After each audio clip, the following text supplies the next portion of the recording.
Fazal Ur-Rehman is a journalist, writer, and a human rights activist. He did his master's in public administration from Gomal University, Dera Ismail Khan, Pakistan, with the distinction of being a gold medalist. Currently, he's working as a focal person of Pashtun Tahafuz movement on missing persons, extrajudicial and summary executions, and arbitrary detention with United Nations. He's a former columnist at the Frontier Post.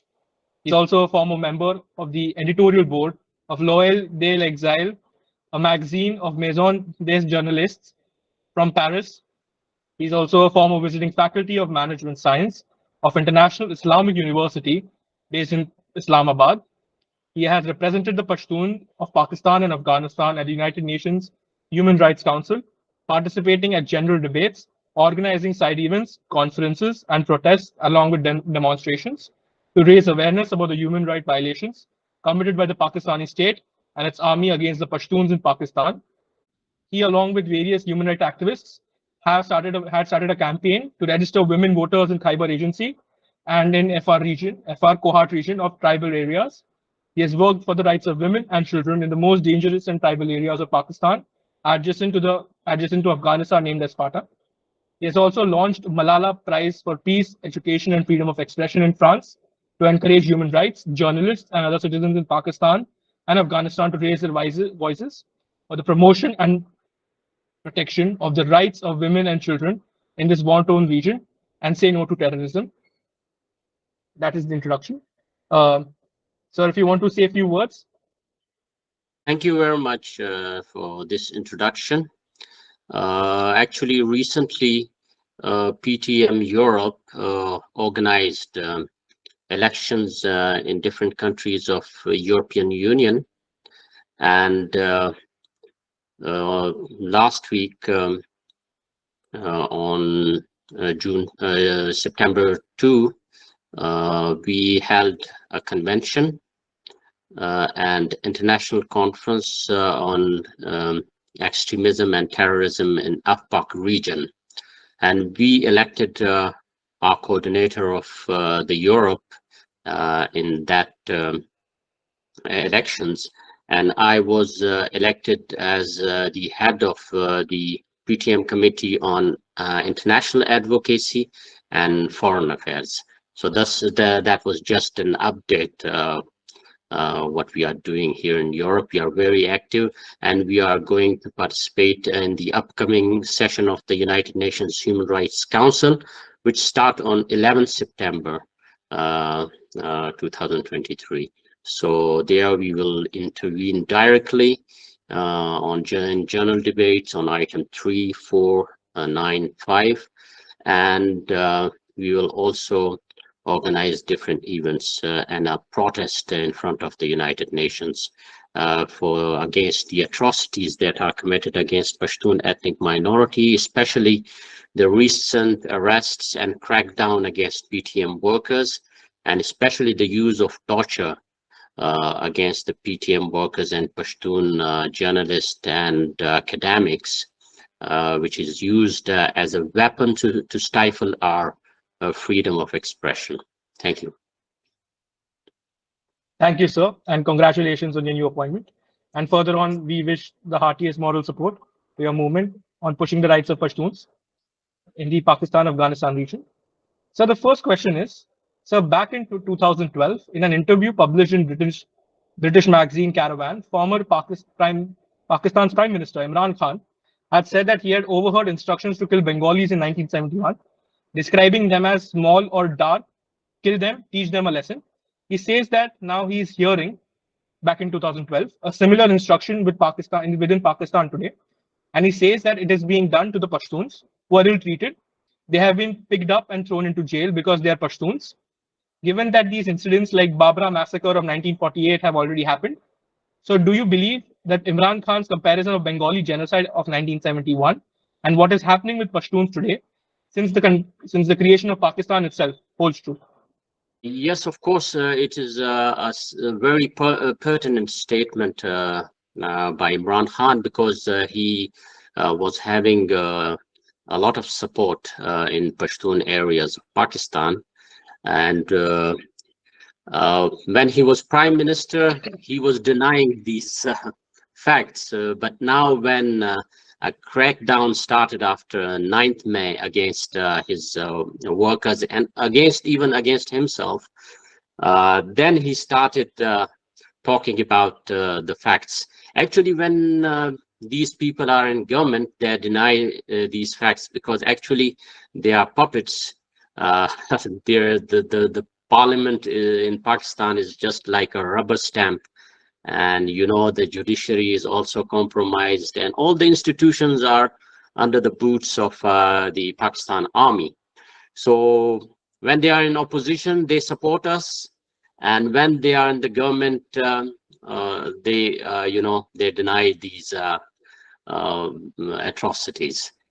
So about that statement, I would like to tell you that in the last 17, 18 years, about 13 military operations were conducted in different parts of Khyber Pakhtunkhwa, and especially in the tribal areas.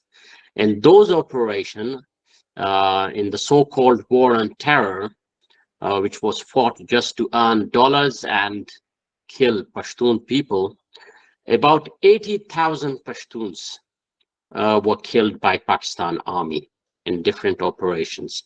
Army helicopter, F-16 jets, which cannot be used even against India, they used against their own innocent civilian people. And heavy artillery was used against Pashtuns.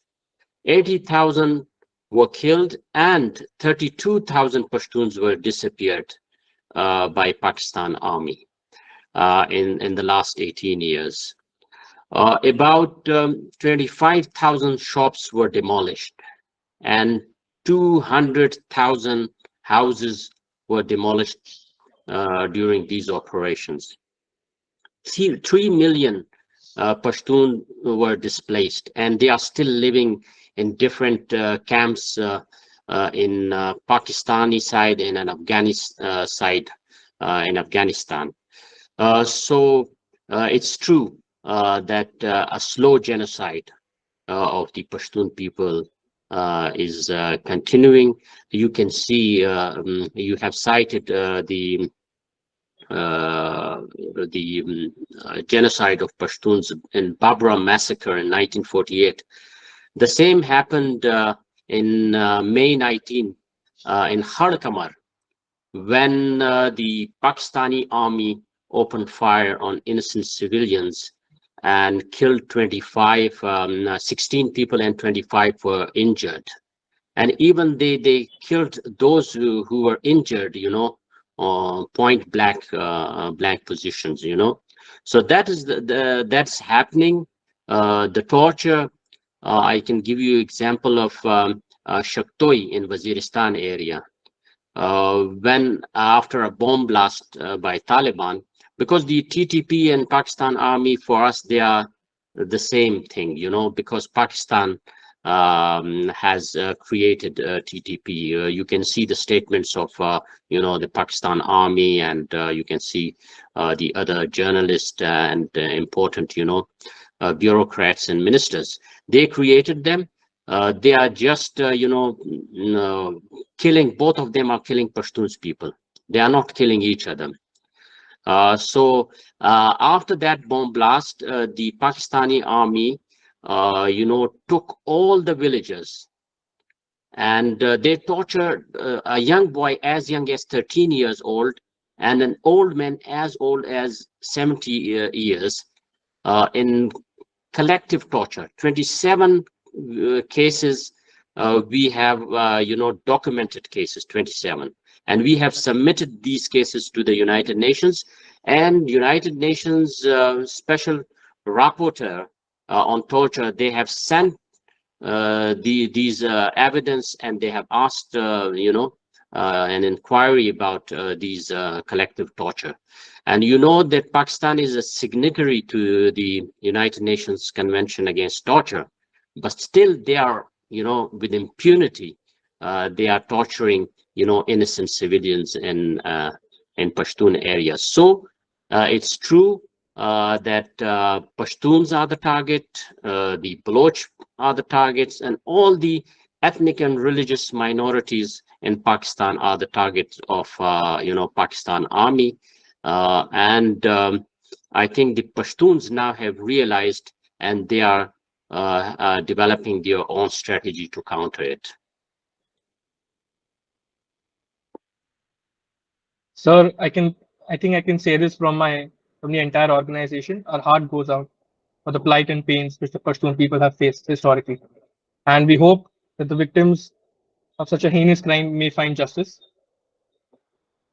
Sir, my next question to you is going to be that Pakistan's policy of seeking strategic depth in Afghanistan has been disastrous for the region and especially the people of Afghanistan. Afriya Siab Khatak had aptly pointed out that the persistent cycle of wars in Afghanistan have brought Pashtun people three Ds: death, destruction, and displacement.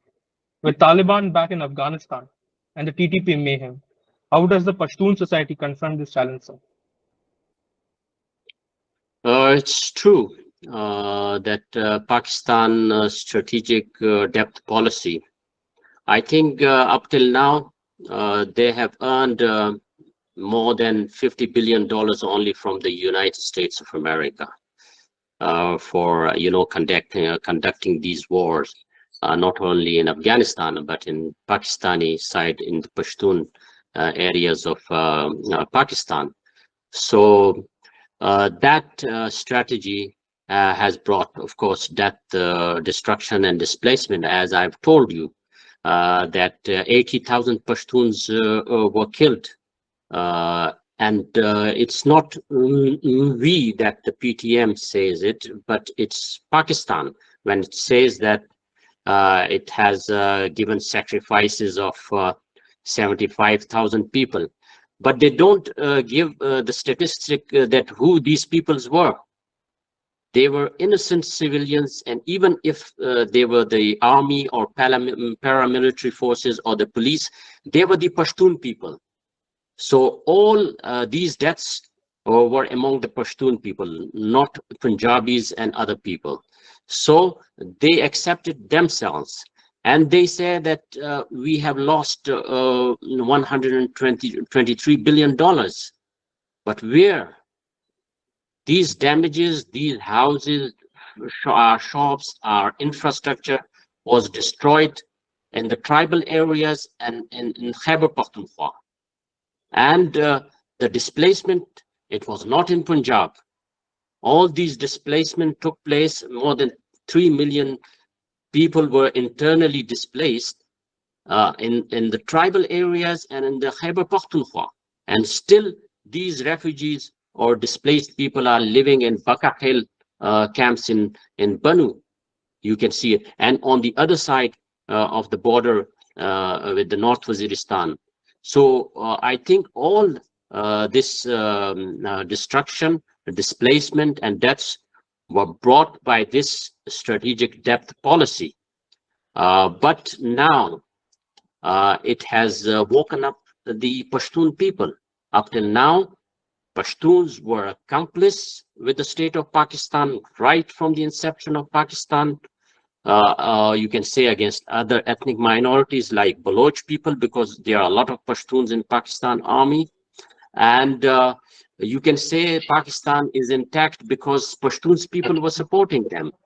But now, after these deaths and destruction and displacement and this strategic depth policy, Pashtuns have realized that Pakistan is not sincere with them, and the Pakistan army is now killing them, and they are bent upon destroying our infrastructure and everything. So they have realized it, and in the form of PTM, a new movement has started in 2018. And we are demanding our basic fundamental rights, and we want to stop the loot and plunder of our resources by Pakistan, which we call Punjab, not Pakistan now. Now it's just a Punjab. So I think this strategic depth policy will backfire now. The Pashtun people, I think you would have heard of the last speech of Manzoor Pashtun in Islamabad, when he said that we want to have our right to live, otherwise we will demand freedom. And he further said that the Bengalis, they put out your patloons, And and we will yeah, and we will peel off your skins, we Baloch and Pashtuns. So I think the situation has reached to that point that a human right defender like Manzoor Pashtun is saying these words. So you can gauge that the how the people, Pashtun people, think about Pakistan and these atrocities and their strategic depth policy. Even Taliban are not with them now. They think that Pakistan is not a sincere friend of Afghanistan. So they have better relationships, maybe even with India than Pakistan now. And I'm watching, the statements of the former Prime Minister Imran Khan, and the former, Minister for Defense, when they said, that as if Pakistan has, get the Americans out of Afghanistan. So now I think the situation is completely different. definitely, sir. One can say that the chickens have come home to roost for Pakistan, following their policy, their state-minded policy of plunder. Sir, the next question is, Sir, Baitullah Masood, who was the first emir of Tehreek-e-Taliban Pakistan, he had said that US drone strikes had made it very easy for him to recruit militants. Quote, he had said that I had spent 3 months trying to recruit, and only 10 to 15 people had joined my cause. But once the Americans and the Pakistanis did a drone strike, I got 150 volunteers. Sir, with the possibility of the, on that note, sir, with the possibility of a Pakistan army conducting a military operation, how is the PTM going to confront this threat of growing radicalization? Is there perhaps any roadmap to ensure that the Pashtun youth are not pushed towards joining terror groups, rather have them under PTM umbrella to raise the grievances via the movement? What is your opinion, sir? Yes, it's really $1 million question, because we really understand it, that Pakistan is deliberately using its policy of extreme torture, the arbitrary detentions, enforced disappearances, and extrajudicial killings to radicalize the Pashtun community, Pashtun ethnic minority in Pakistan. And they are doing it deliberately. We understand it, and we have developed a counter narrative against this policy. Before, there used to be, a lot of people, well-wishers of TTP. They were really radicalized. But now the Pashtun people see a hope in the form of PTM. They think that PTM can defend their rights, not only on the ground in Pakistan, because we are not just issuing statements. We are, protesting actively whenever there is some incident. We protest in every nook and corner of Pakistan. We try to stop these atrocities, not only in Pakistan, but at international level, especially at the United Nations. We raise these issues, and we are documenting all these cases of extrajudicial killings and forced disappearances. And as you have said, that we have submitted, 250 cases under special procedures. Those cases have reached now 300 cases, which we have submitted with the United Nations, and they are increasing with every passing day. So we are really, and we are developing a narrative for the Pashtun nation. That's very important. That these before the Pashtuns thought the Pakistan army to be saviors. That is why they allowed Pakistan army to enter in the tribal areas of Pakistan, and later they realized that both the TTP and Pakistan Army are the same, So now they will not allow Pakistan. You can see it that for the last 1 and 2 years, they are trying, they have, even reached a peace deal with the TTP. Even they brought about 6,000 active TTP, workers and their families to Pakistan. And now you can see this rise in the, in extrajudicial killings and disappearances. It's due to that deal Pakistan brought them. And recently, I would like to tell you that when after that Islamabad protest, Ali Wazir was arrested. And in detention, he was told by the ISI investigators that why you, denounce this deal between the TTP and the Pakistan Army. You should support it. If you will not support it, we will keep you in detention, or even we will kill you. Nobody will be there on the roads for you.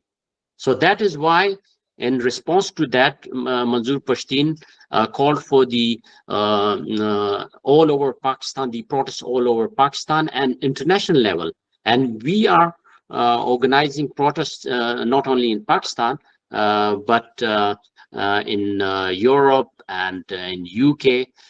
You can see we held protests in Paris, in Belgium, in Netherlands, and now a conference in Germany.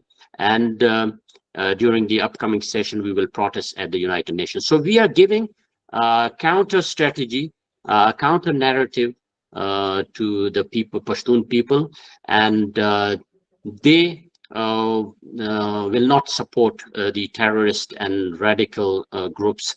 Rather, they will support PTM, despite the fact that the Pakistani propaganda machinery is working day and night, to counter us. That's a really fascinating perspective, sir. Sir, you had talked about the TTP especially in detail. Sir, I would like to ask a question which is on the topic of TTP itself. So recently, there have been reports of the TTP perhaps merging with the Al Qaeda, and some security experts have also warned that TTP may think of joining hands with ISKP even, if not supported by the Afghan Taliban. Sir, what do you think is the future of terrorism in this region, given this context, sir? I think Pakistan is already trying this.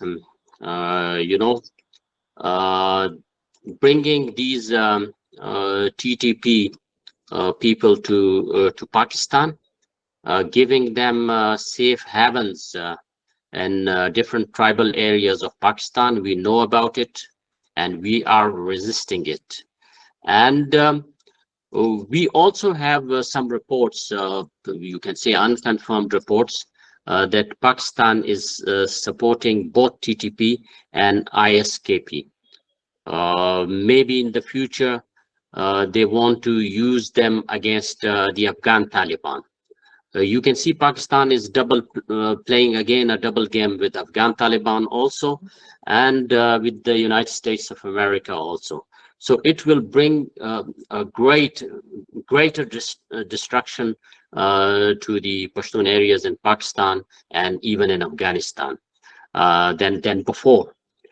So that is, Pakistan is planning, and we know about it. There are unconfirmed reports that ISKP is supported by Pakistan. TTP training camps are there in Pakistan now, and they are not allowing even locals in Kira and in some Waziristan areas to enter some areas, and we know that there are, these people being trained by Pakistan Army. So that is why we are telling the international community to look into the matter, because unless or until Pakistan is not controlled by international community, which is the main sponsor of terrorism in the region, I think terrorism will flourish in the region, and especially in China, in India, and in the Central Asian republics.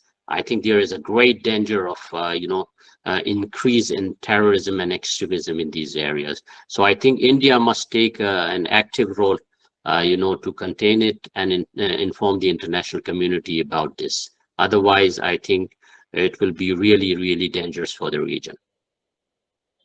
Mm, definitely, sir. The amount of lives and livelihoods which may be at stake here is quite surmountable.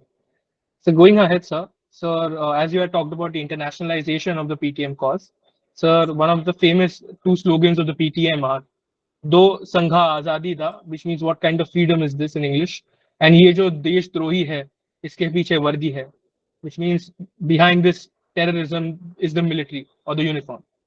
Sir, there have been these slogans have been repeatedly raised by protesters, especially during the May 9th incident in Pakistan itself, by the civilians who are now questioning the military and how years of military and army rule has brought destruction on the country's social fabric as well as the economy.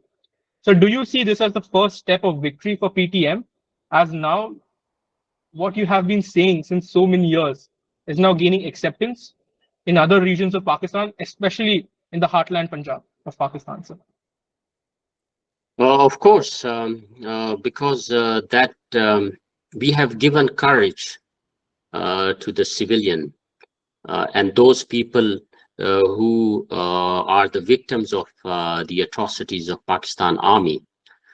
Before, the situation was like that. If your brother or your father was forcibly disappeared by Pakistan Army, then they used to be quiet because they were afraid, because army used to threaten them that we will, disappear you or kill you also if you tell somebody.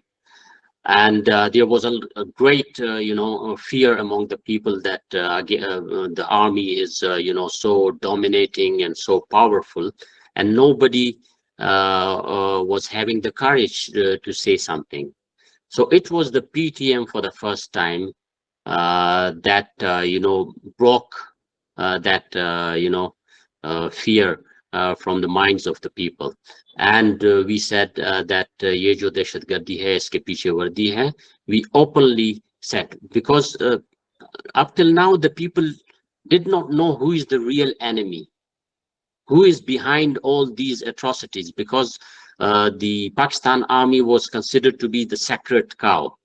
The people of Pakistan used to think that Pakistan Army can never, make a mistake. Even after 1971 and the Kargil episode, they were very, very, popular. Pakistan Army was very, very popular among the people. But now, after, that slogan, people started realizing that behind all this terrorism, it's the Pakistani Army. They are the footprints of Pakistan Army. So now that you can say the narrative or our slogan is now popular among other people also, even in Punjab. You can see that PTI is using these slogans, repeatedly after their government was ousted. Even the Muslim League is using this slogan sometimes when they have differences with the military establishment, because every time one party is supported, another party starts speaking against Pakistan Army. So before the Pakistan Army was using this game, to have a ping pong between the parties. Now the parties are taking from one side and another side the Pakistan Army. So Pakistan Army is really, confused and trying to develop a counter narrative, but it's not successful. Even, in our protest last time, Iman Mazari openly said that the terrorists are in GHQ in Islamabad. And ye jo dehshatgardi hai iske piche vardi hai. Iman Mazari is the daughter of Shirin Mazari, the former federal minister for human rights. So I think that has reached to that level. So the credibility of Pakistan Army is no more there. Everybody is questioning it, and everybody is attacking it. So that fear, it is dissipated, and the people now have the courage tell army that you are the terrorist, you are responsible for all the problems of Pakistan. That's a very fascinating perspective and an answer, sir. Sir, I believe as a part of the organization, we can say that let's hope that between these clashes between the army and the political parties, we hope the rights of the common civilian and the human rights of the people actually triumph at the end of the day. Sir, on that note, the final question is, sir, there is another slogan which is becoming famous, Lad O Bar Yo Afghan. Afghans of the lowlands of Pakistan or highlands are one. So this slogan has not gone well with the Pakistani establishment. What does this slogan actually mean, sir? And what is the end goal of PTM? And is it seeking, perhaps, with this slogan, is it seeking for an independent Pashtunistan or simply advocating for the rights within the Pakistani state?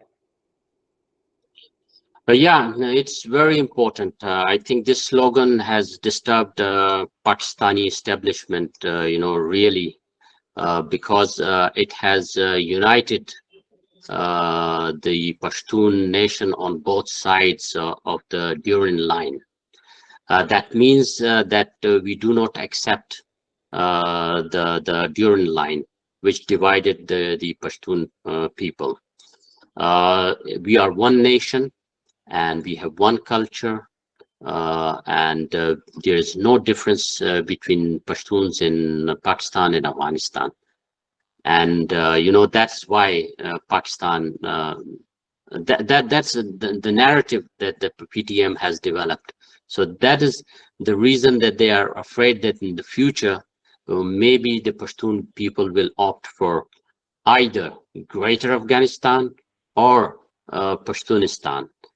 So that's a great fear, because recently when our talks were held between PTM and the Pakistan Army, they put, one of their demand was that, stop this slogan, Larobar Yogan.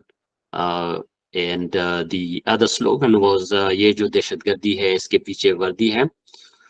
They told them that you can attack the politician, you can attack everybody, but you should not attack the army directly. And the third one was that stop, advocating at the United Nations. These were the main demands of the Pakistan Army, and they are really afraid of these things, because they know that PTM is documenting the cases against Pakistan, and in future they can be used against these generals who cannot spend even one day after their retirement in Pakistan. They all go to European Union and United States and Australia and Canada. So I think they will have real problems in the days to come, because we are documenting the cases, we are preparing a dossier against these generals, and I think one day they will be before the courts, not only in these countries, but in Hague, in the International Crimes Tribunal. So they are afraid of these things, and that is why they want PTM to be, in the mainstream political system, to become a parliamentary party, but PTM is resisting it, and we are telling them that we are working for the rights of the people, and in the non-parliamentary way, because if we enter the parliament, which is a rubber stamp parliament, and if we take oath to protect Pakistan and its constitution, I think then we cannot work for the rights of our people. So I think you are right. In the future, I think the situation is heading towards independence rather than, just the rights.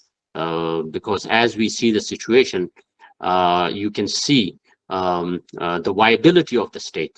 Pakistan is not a viable state. You can see the debts. You can see, every day they are begging, like beggars wherever they go. And they are looting and plundering. There is nothing in Punjab except some, grains and nothing else.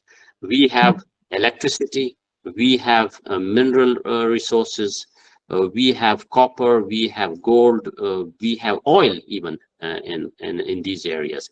So I think in the future, If the international community think about it, I think this region can be a viable state. Now it is costing a lot. Pakistan is costing a lot for the international community, not only politically, economically, but in the form of terrorism also.